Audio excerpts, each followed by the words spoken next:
بسم اللہ الرحمن الرحیم۔ میں جامع مسجد عثمانیہ میں امام ثانی تھا۔ میرے استاد محترم کا نام ارحم عثمانی تھا۔ بہت رحم دل شخصیت کے مالک تھے۔ زندگی میں شاید ہی انہوں نے کسی کا دل توڑا ہو، مگر ان کے ساتھ اتنا بڑا حادثہ ہو جائے گا کسی نے سوچا بھی نہیں تھا۔ ایک دن میں نے ان کی وفات کا اعلان سنا تو مجھے اپنے کانوں پر یقین نہیں آیا۔ میں آج ان سے ملنے آیا تھا، پتہ چلا کہ عثمانی صاحب وفات پا گئے ہیں۔ مجھے بہت دکھ ہوا تھا۔ میں تو سوچ بھی نہیں سکتا تھا کہ عثمانی صاحب یوں اچانک مجھے چھوڑ کر چلے جائیں گے۔ ان سے میں نے بہت کچھ سیکھا تھا، اس لیے مجھے اتنا افسوس ہو رہا تھا۔ عثمان صاحب کے کفن دفن کا انتظام ہی ہو رہا تھا کہ عورتوں کی طرف شور برپا ہو گیا۔ ہم لوگ حیران اور پریشان ہو گئے کہ آخر عورتوں میں ایسی کیا بات ہو گئی کہ اتنا زیادہ چیخ و پکار ہو رہی ہے۔ حالانکہ عثمانی صاحب کے گھر کی عورتیں بہت شریف تھی، باپردہ تھی، ایسے میں ان کی طرف سے اتنا شور آنا بہت عجیب سی بات تھی۔ خیر میں بھی اندر چلا گیا۔ زنان خانے کی طرف گیا تو وہاں واقعی میں بہت شور تھا۔ عثمانی صاحب کی بیگم بہت مجھے جانتی تھی، مجھ سے وہ پردہ بھی نہیں کیا کرتی تھی۔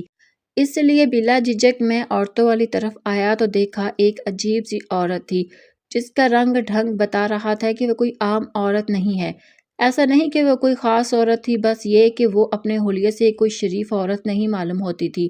اس نے تیز رنگ کا میک اپ کر رکھا تھا، بال کھلے ہوئے تھے، کپڑے بھی ایسے کہ وہ نیم برہنہ تھی۔ اسے دیکھ کر مجھے تو خود حیا آ گئی۔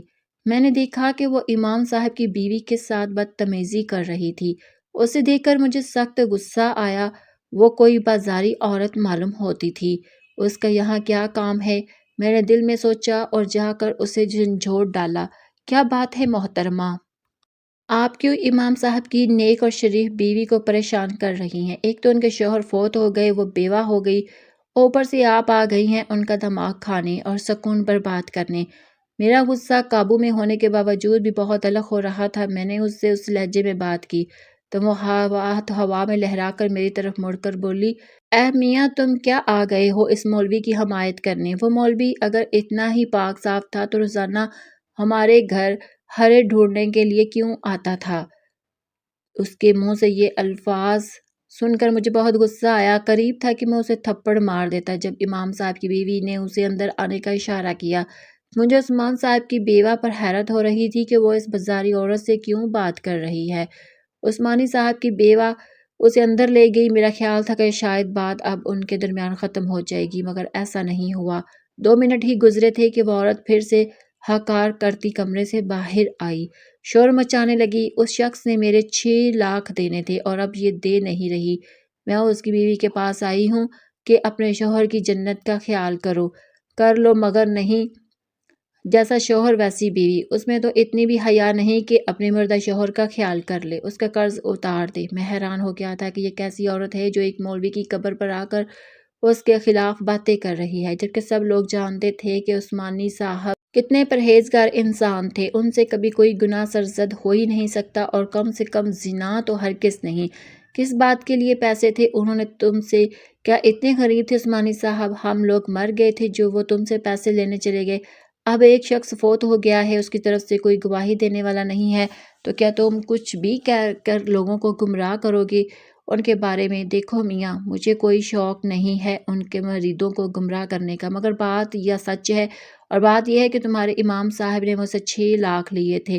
اس نے میرے 6 لاکھ ادھار دینے تھے اور اب وہ دیے بغیر ہی جا کر مر گیا۔ میں کیا کروں؟ میں نے تو نہیں مارا اسے، وہ تو روز سکون کی تلاش میں ہمارے کوٹھے میں آتا تھا اور پھر رات کے 1 بجے گھر جاتا تھا۔ تمہیں اگر گواہوں کی ضرورت ہے تو میں گواہ پیش کرنے کو تیار ہوں۔ اس عورت کی آخری بات سن کر میرا تو پارا گھوم گیا تھا۔ مجھے تو سمجھ نہیں آتا تھا کہ میں اس عورت کو تماشا ماروں یا پھر اس کے چہرے پر تھوک دوں۔ یہ تو بہت منحوس لگ رہی تھی مجھے۔ خیر میں نے کوئی بات نہیں کی۔ میں نے کہا کہ تم گواہ پیش کرو، میں بھی دیکھوں گا کہ تمہارے پاس کون سے معقول گواہ ہیں جن کی شاہ پر تم اتنی بڑی بات کر رہی ہو۔ کم سے کم تمہیں عثمانی صاحب کے بارے میں ایسی بکواس کرنے سے پہلے 10 بار سوچنا چاہیے تھا۔ چلو ٹھیک ہے، گواہ میں اپنے محلے سے لاؤں یا تمہارے محلے کے؟ میں نے کچھ نہیں کہا۔ تبھی اس نے ایک لڑکا لا کر مجمع کے سامنے کھڑا کر دیا۔ یہ تو ہمارے ہی محلے کا بچہ تھا، بلکہ مولوی صاحب کے پاس قرآن پاک پڑھنے بھی آتا تھا۔ عمر کوئی 14-15 سال ہوگی۔ بیٹا بتاؤ، کیا مولوی صاحب ہمارے گھر نہیں آتے تھے؟ جی آتے تھے۔ میں نے مولوی صاحب کو کئی بار جمیلہ باجی کے گھر جاتے ہوئے دیکھا تھا۔ وہ عورت اپنا نام جمیلہ بتاتی تھی۔ محلے کے باقی لوگوں نے یہ گواہی دی کہ مولوی صاحب تقریباً رات کے 8 بجے عشاء کی نماز پڑھانے کے بعد مسجد سے نکل جاتے تھے اور پھر تقریباً 1-2 بجے کے قریب گھر تشریف لاتے تھے۔ 2-3 گواہوں کے منہ سے یہ بات سن کر میرے تو قدموں تلے سے زمین ہی نکل گئی۔ میرا سر جیسے جھک گیا تھا، یوں لگ رہا تھا جیسے میں زمین میں زندہ کٹ جاؤں گا۔ میری تو آنکھوں نے آنسو جاری ہو گئے تھے۔ میں نے عثمانی صاحب کے بارے میں کبھی اتنا بھیانک خیال اپنے ذہن میں بھی نہیں لایا تھا۔ میں نے جو باتیں مجھے آج سننے کو مل رہی تھی وہ ایسی تھی کہ کوئی بھی شاگرد اپنے استاد کے بارے میں سن نہیں پائے گا۔ میرا دل بس دکھ سے پھٹا جا رہا تھا۔ میں نے اس عورت سے کہا کہ میں تمہیں تمہارے پیسے دینے کو تیار ہوں، بس یہ سننا تھا کہ مولوی صاحب کی بیوی بھی آنکھوں سے آنسو بہانے لگی۔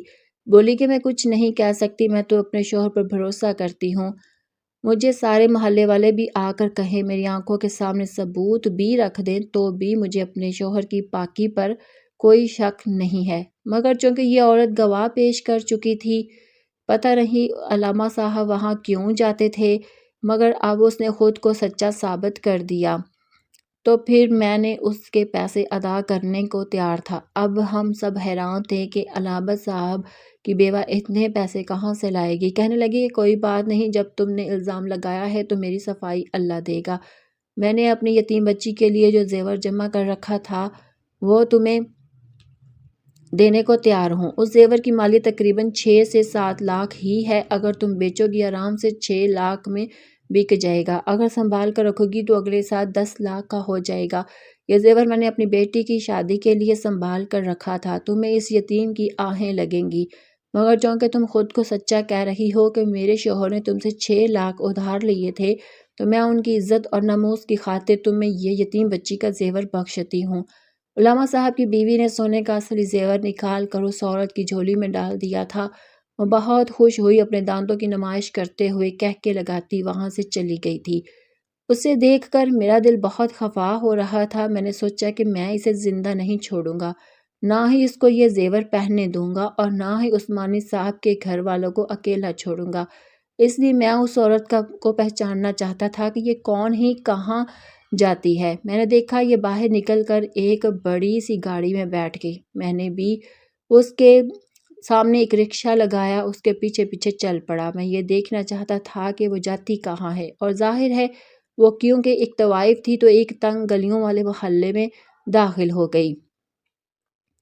بڑی سی گاڑی جس میں وہ بیٹھ کر امام صاحب کے گھر گئی تھی وہ بھی اس نے گھر کے اندر کھڑی کر دی تھی۔ شاید وہ کوئی امیر عورت تھی، مگر مجھے سمجھ نہیں آئی کہ لاکھوں کی گاڑی میں گھومنے والی اس عورت نے علامہ صاحب پر الزام کیوں لگایا۔ ابھی یہ زیورات لے کر گھر جا رہی ہے۔ دل میں سوچا کہ میں جا کر ایک ایک جھٹکے میں وہ زیورات اس سے چھین لوں، اور چور بن کر ہی صحیح مگر زیورات اس سے چھین کر واپس عثمانی صاحب کی بیگم کو دے دوں۔ مگر میرا دل نہیں مانا۔ میں ایک غلط کام کو دوسرے غلط کام کر کے مٹانا نہیں چاہتا تھا۔ خیر میں وہاں سے واپس آ گیا۔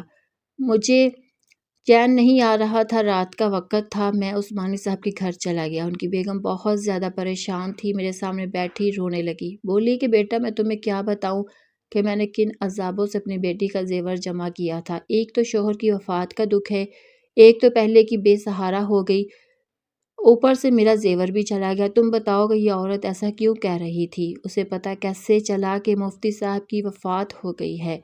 کیا وہ واقعی وہاں جاتے تھے؟ اگر جاتے تھے تو کس نیت سے جاتے تھے؟ میں نے دیکھا عثمانی صاحب کی بیوہ اب کچھ اپنے شوہر پر شک کرنے لگی تھی، لیکن میں نے انہیں تسلی دی، کہا کہ آپ بالکل بھی فکر نہیں کریں، اس عورت کو آپ کے زیور راس نہیں آئیں گے، آپ کو واپس ضرور کرے گی۔ میں نے دیکھا پردے کے پیچھے ایک اور لڑکی تھی جو چھپ کر ہماری باتیں سن رہی تھی، اور وہ عثمانی صاحب کی جوان بیٹی تھی جس کی شادی ہونے والی تھی اور جس کے زیورات اٹھا کر عثمانی صاحب کی بیگم نے اس عورت کو دیے تھے جس نے عثمانی صاحب پر الزام لگایا تھا۔ میں نے دیکھا وہ بہت خوبصورت معلوم ہو رہی تھی۔ میں جانتا تھا کہ زیور چلے جانے کے بعد شاید اس کی شادی میں مشکلات پیدا ہو جائیں۔ میرا جی چاہ رہا تھا کہ میں عثمانی صاحب کی بیگم سے کہہ دوں کہ میں آپ کی بیٹی سے شادی کرنے کو تیار ہوں، کسی زیور یا پھر جہیز کی ضرورت نہیں۔ مگر پتہ نہیں مجھے کیوں ایسا لگا کہ دل میرا مجھے کہیں اور لے کر جا رہا ہے۔ عثمانی صاحب کی بیوی کو تسلی دینے کے بعد جب میں گھر سے باہر نکلا، میری نظر ایک بوڑھے آدمی پر پڑی جس کی داڑھی گرد میں اٹی ہوئی تھی۔ اس کے چہرے پر فقیری ٹپک رہی تھی، مگر آنکھوں میں عجیب سا جلال تھا۔ مجھے دیکھ کر میرے قریب آیا اور بولا، جیسے تمہارا استاد اس عورت کے کوٹھے پر جاتا ہے، تم بھی جاؤ گے، تکمیل کرو گے اور اسے اپنے نکاح میں لے کر آؤ گے۔ یہ بات سن کر میرے چھکے چھوٹ گئے تھے۔ میں تو اس بات پر یقین نہیں کرتا تھا کہ عثمانی صاحب بھی جمیلہ کے کوٹھے پر جاتے تھے، مگر اب اس فقیر نے یہ بات اس انداز میں کہی کہ مجھے تو اس پر یقین کرنا ہی پڑا تھا۔ ایک تو اس کا انداز تھا، دوسری یہ کہ وہ تو عثمانی صاحب کو جاننا بھی نہیں تھا، اور اگر جانتا ہوتا بھی تو یہ بات کرنے کا اس کا مقصد کیا ہو سکتا تھا؟ نہ چاہتے ہوئے بھی میں اس عورت کے گھر کی طرف چل پڑا تھا۔ جاننا چاہتا تھا کیا واقعی عثمانی صاحب اس کے گھر جاتے تھے، کیونکہ میرے دل میں ایک بار جب کسی چیز کا تجسس پیدا ہو جائے تو پھر میں چاہ کر بھی اسے چھوڑ نہیں پاتا۔ میرے ذہن میں بھی ایک ہی سوال گھوم رہا تھا کہ کیا عثمانی صاحب واقعی جمیلہ کے پاس جاتے تھے؟ اگر جاتے تھے تو اس کی وجہ کیا تھی؟ کیونکہ اب تو مسجد کے باہر بیٹھے بابے نے بھی اس بات کی تصدیق کی تھی۔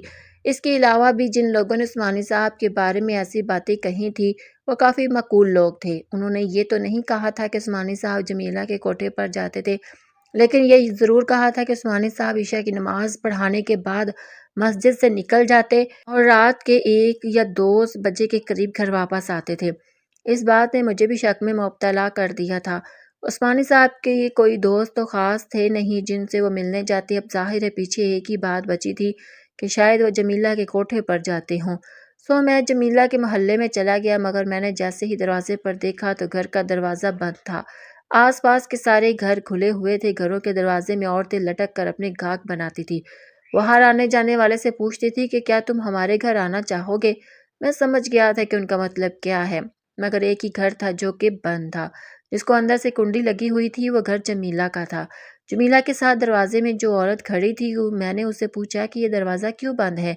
اس نے ہنس کر کہا کہ یہ 3 دن سے ہی بند ہے۔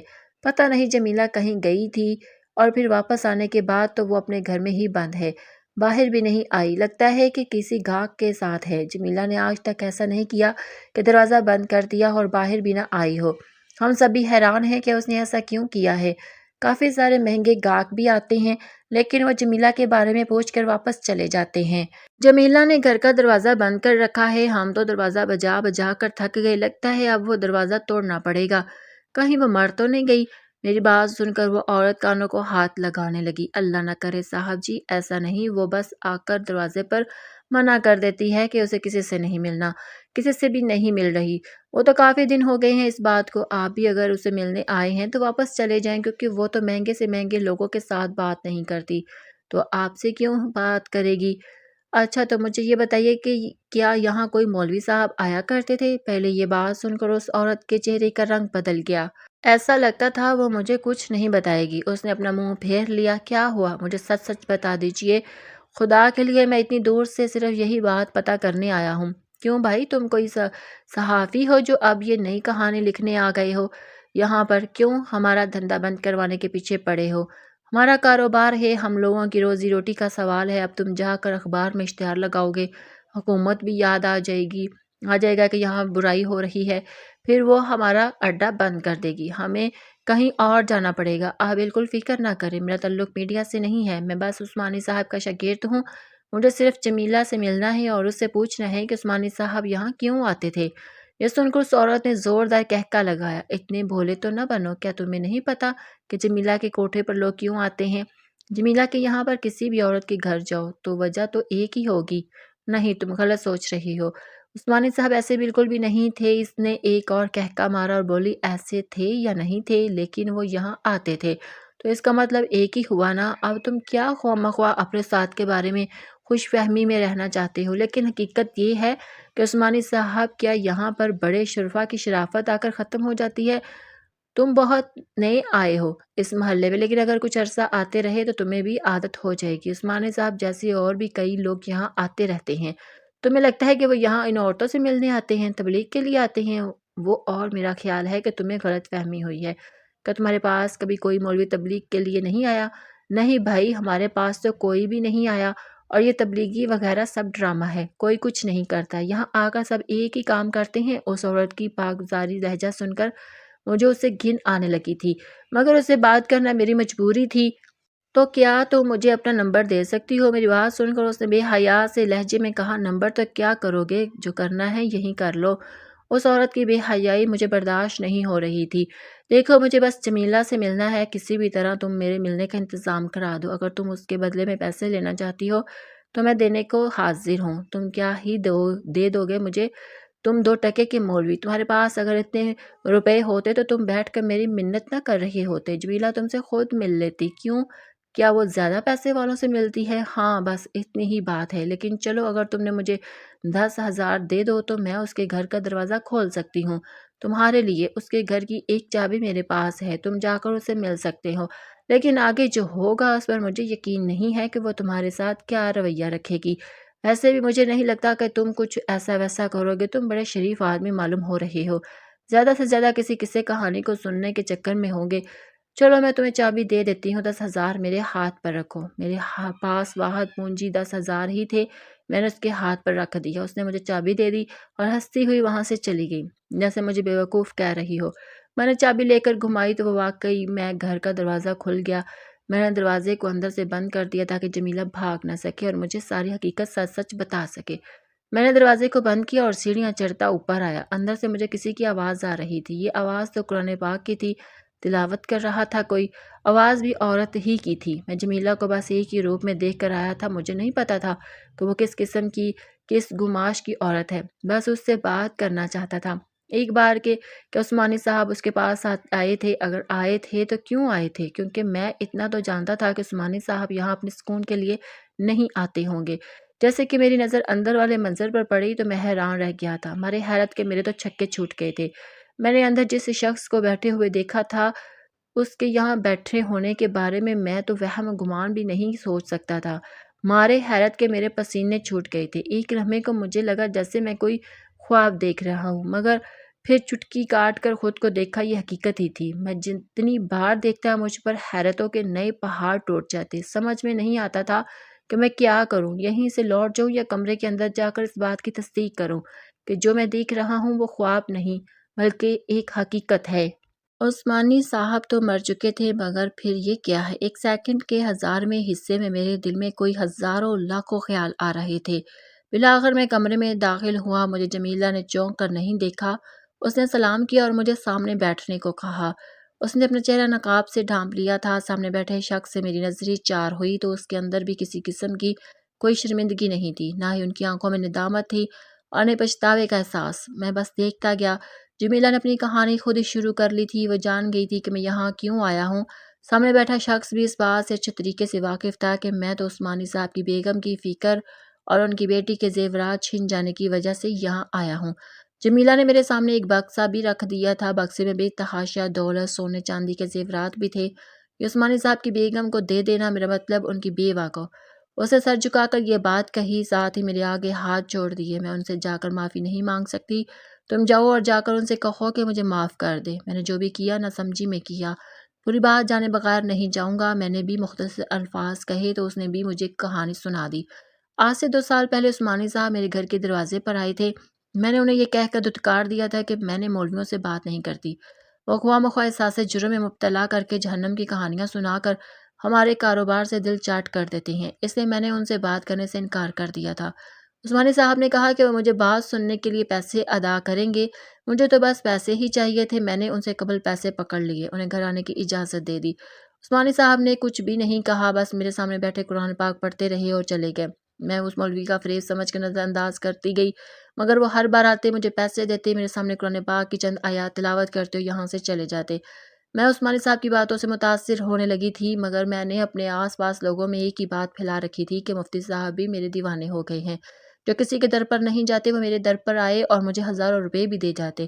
عام لوگ اتنے پیسے نہیں دیتے جتنے مفتی صاحب دیتے ہیں۔ مفتی صاحب نے مجھے پابند کر دیا کہ میں اب کسی اور کے ساتھ بات چیت نہ کروں، وہی مجھے اتنے پیسے دے دیتے ہیں کہ کسی کی ضرورت نہیں پڑتی۔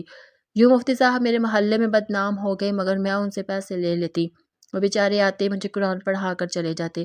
مجھ پر اثر ہوتا بھی اور نہ بھی ہوتا۔ 2 سال ایسا ہی ہوتا رہا۔ ایسا ایسا میرا دل بازاری کاموں سے اٹھ گیا تھا، کیونکہ ویسے بھی مجھے پیسے تو مل ہی جاتے تھے۔ مجھے ان لوگوں سے بھی نفرت ہونے لگی جو روزانہ کی بنیاد پر میرے گھر آیا کرتے تھے۔ کچھ عرصے کے بعد مفتی صاحب نے میرے گھر آنا بند کر دیا۔ میرے گاہک بھی مجھ سے دور ہو چکے تھے۔ مجھے لگا کہ میں تو گھاٹے کا سودا کر لیا، میرے پاس اور کوئی راستہ نہیں بچا تھا۔ مجھے تو کھانے کے لالے پڑ گئے۔ اگرچہ میں برے کاموں سے توبہ کر چکی تھی، مگر پھر بھی ایک انسان کی تبدیلی ایک حد تک ہی ممکن ہوتی ہے، اس کے بعد انسان تبدیل نہیں ہو سکتا۔ مجھے بھی جب پیسوں کے لالچ پڑے تو میں زنا تو نہیں البتہ جھوٹ پر اتر آئی۔ مجھے بدبخت نے وہ کام کیا جو کہ زنا سے بھی بدتر تھا۔ میں نے جا کر عثمانی صاحب کے جنازے میں جھوٹ بول دیا کہ انہوں نے مجھ سے 6 لاکھ لیے تھے۔ مجھے شرم آنی چاہیے تھی یہ بات کرتے ہوئے، مگر پیسوں کی بھوک نے مجھے مجبور کر دیا۔ جانتی تھی کہ مذہبی لوگ جذباتی ہوتے ہیں، میرے پیسے آرام سے دے دیں گے، بس اسی لیے میں نے یہ ڈرامہ کیا۔